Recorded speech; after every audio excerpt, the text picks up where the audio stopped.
This program is brought to you by generous donations from the community and sponsored by Stifel Financial.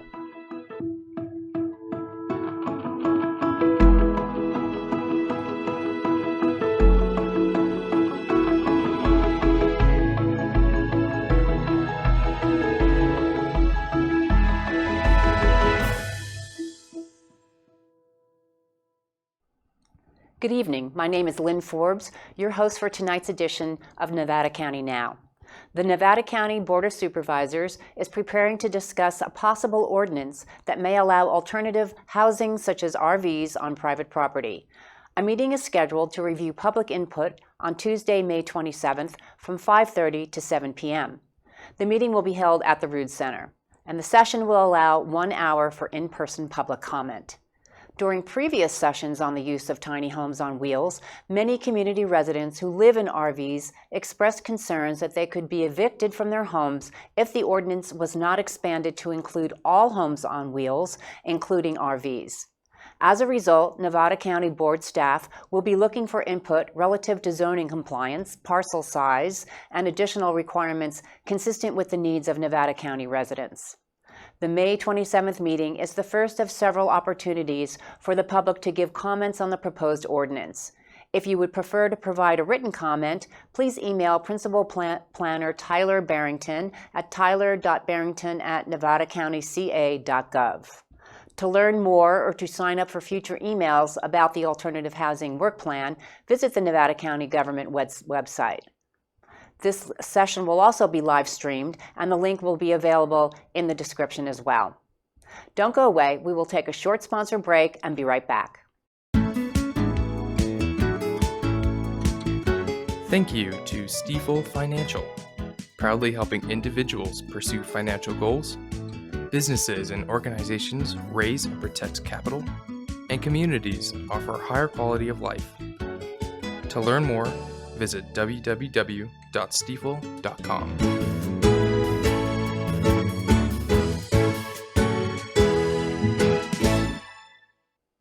Last week, we reported on the current state of the new Condon SkatePark project, and we're here to cover more of this story.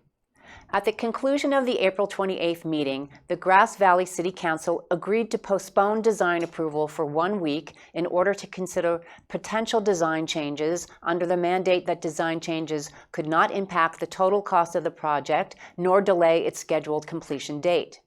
After studying community input, the council agreed to move forward with the project, stating that it had already spent months collecting community input from the skate community. Demolition and construction has now been rescheduled to start on Monday, May 19th. We need to make a decision, and the possibility for future outcomes are there. So let's do what we can do now, and then consider the future. That's kind of the way I'm seeing it. It's tough because I'm torn. But I think we need to move on this one. All right, I think you have enough feedback from enough people on the council. I just want to be very, very clear for the record. We are wanting Grindline to continue with the timeline schedule that they have proposed. Yes. At looking at minor adjustments. Yes. Okay. We felt it was important to lay out the entire timeline. To those of you new to this story, it may appear that the City of Grass Valley isn't listening. For those who have been following it, know that the timeline shows something different. In 2001, the original skate park was designed by Zach Wormhout and constructed by the Community Center Association. It became a 20,500 square foot concrete in-ground facility, highly regarded and ranked among the top 10 skate parks in California by Skateboard magazine. In 2019, the City of Grass Valley submitted a Proposition 68 Park Improvement Grant application to fund various enhancements at Condon Park, including plans for a skate park and other recreational facilities. April 2024, approximately 50 local skateboarders and community members began collaborating on redesign plans for the skate park, marking the initial stages of the revamp project. June 17, 2024, a petition was initiated to urge the Grass Valley City Council to enhance the skate park without a complete teardown, emphasizing the park's significance to the local skateboarding community. April 28th, 2025, just a couple months ago, last month, the City of Grass Valley held a town hall meeting to discuss the skate park's future, featuring insights from Matt Peraro, CEO of Grindline Skate Parks, the contractor hired to build the new skate park. This month, the skate park is expected to close for renovations. In response, the City Council is considering an ordinance to ban skateboarding in downtown areas during the closure period. The project didn't happen overnight, and it didn't happen in a vacuum. And the city has contracts and deadlines, and at the 11th hour, the community has different ideas.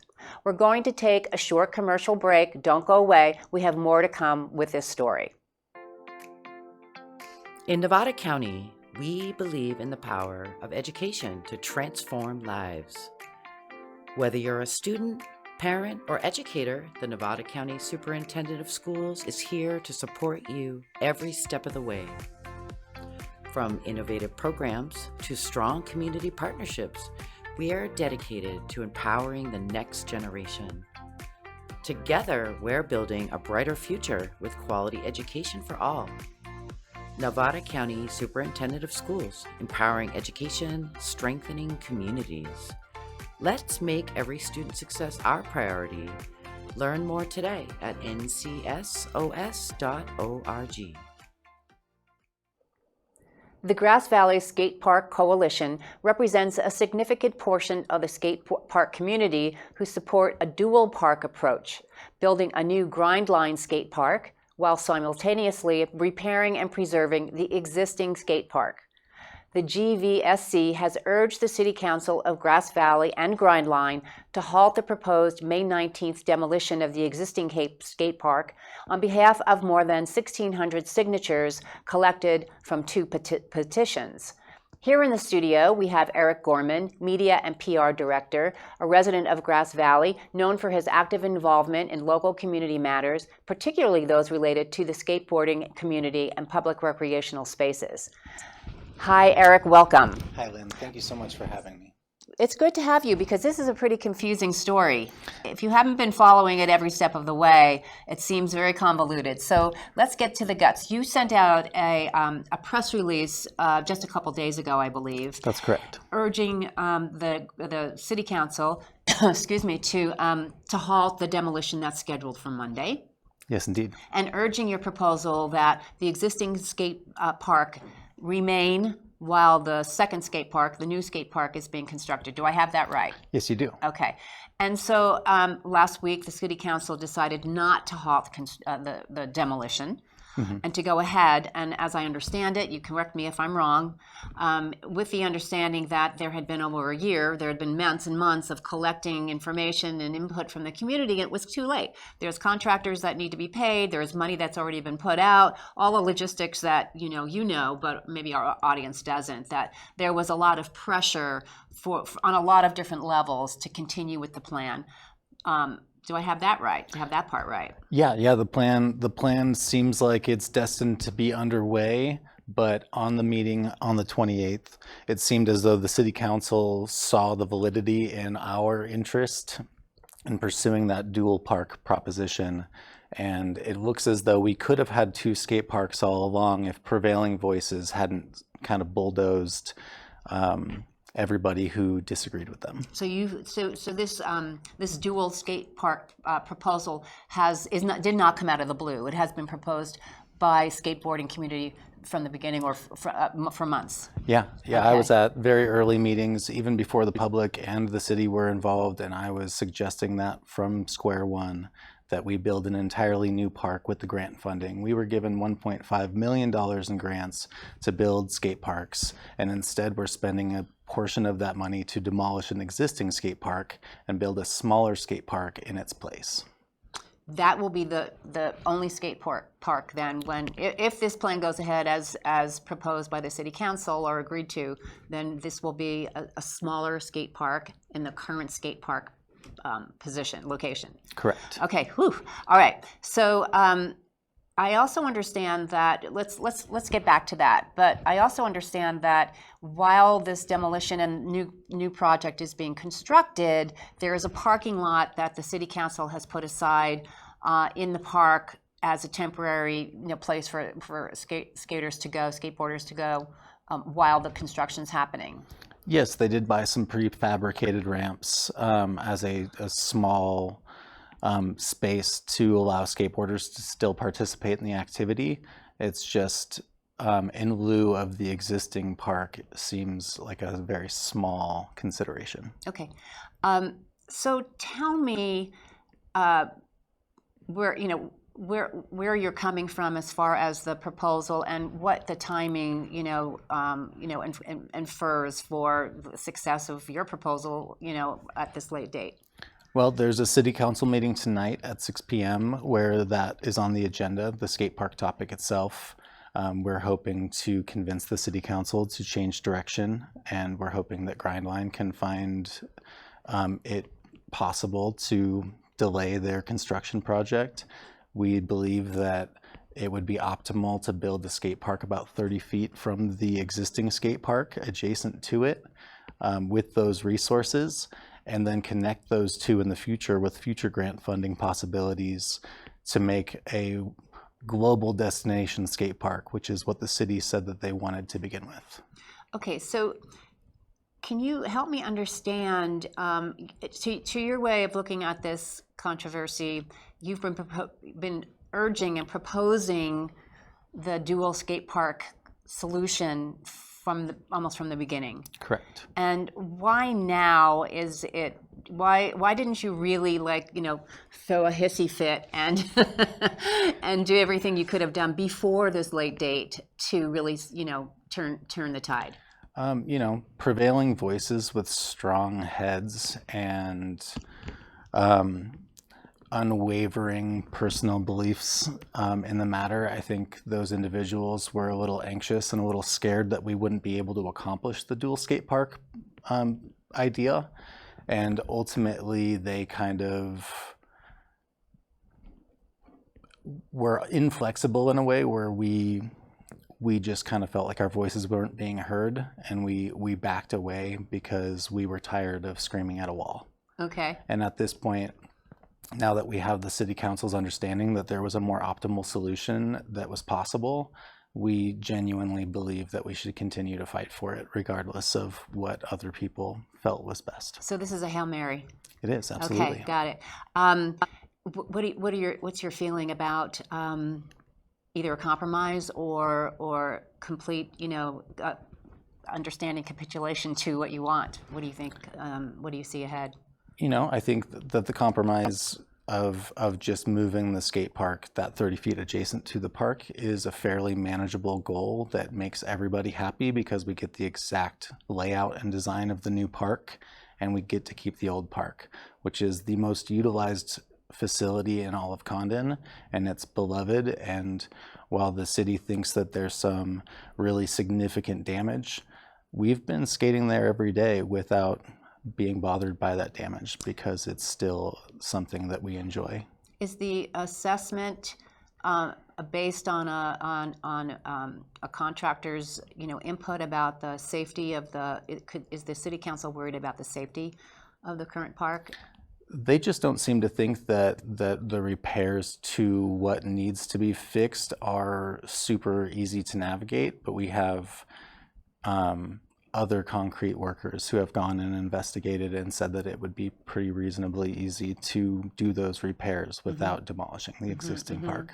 So if I reiterate sort of this in a nutshell, you feel you've been urging this compromise, this alternate plan for a long time on deaf ears, basically, if I could put words in your mouth. Please. And the city council has felt that this was the best direction to go and decided to pursue the original plan. What does Grindline say? It seemed like Matt from Grindline was pretty willing to make some accommodations and consider building the park in an adjacent location at that meeting on the 28th.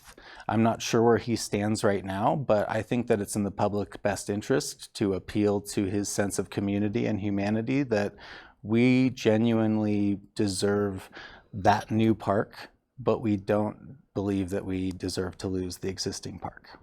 Is there a consideration for money spent, money committed, other contractors and such on the line that might have a play in this?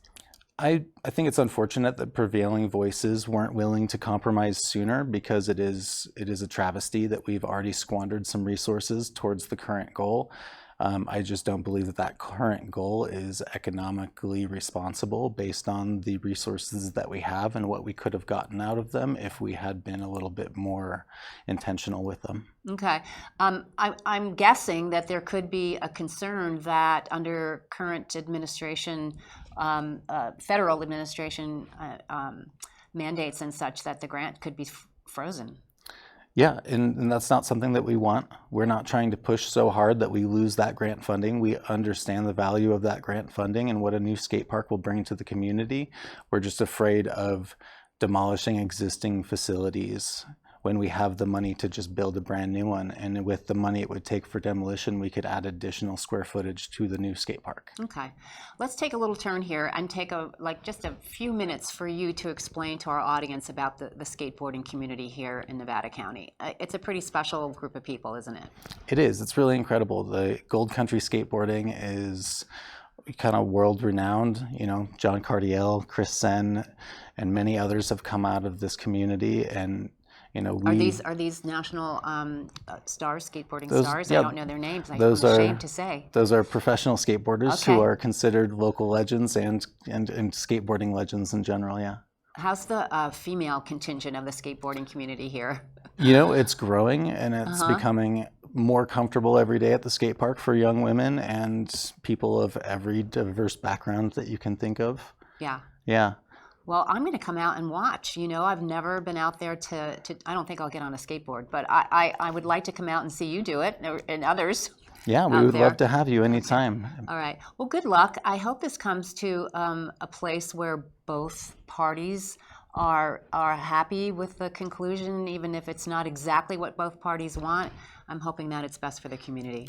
I hope so too. You know, I believe we've all mourned the loss of the existing skate park already, but we're hoping that we can see it live out many years to come. I look forward to hearing how it all goes. Good luck. Thank you so much. Thanks, Eric. Bye.